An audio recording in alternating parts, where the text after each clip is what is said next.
Hello viewers, in this video, I am going to cover Account tab, under File menu. Let's begin. I am going to click on File menu and Account tab. Under User Information, we can change photo, About Me information, sign out and switch account.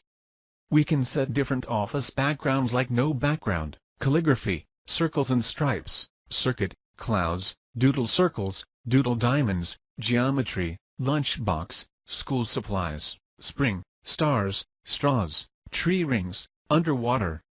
We can change office theme to colorful, dark gray,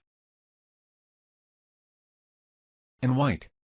We can connect to cloud services like OneDrive and SharePoint by clicking on Add a Service, Storage in SharePoint and OneDrive.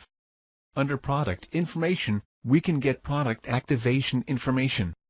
Also, we can change product key. I hope you enjoyed the video. You can buy eBook on Microsoft Word interview questions, from the Amazon link given in the description below. Please like this video, click on subscribe button and hit the bell icon, so that you won't miss any video updates. Thanks for watching this video.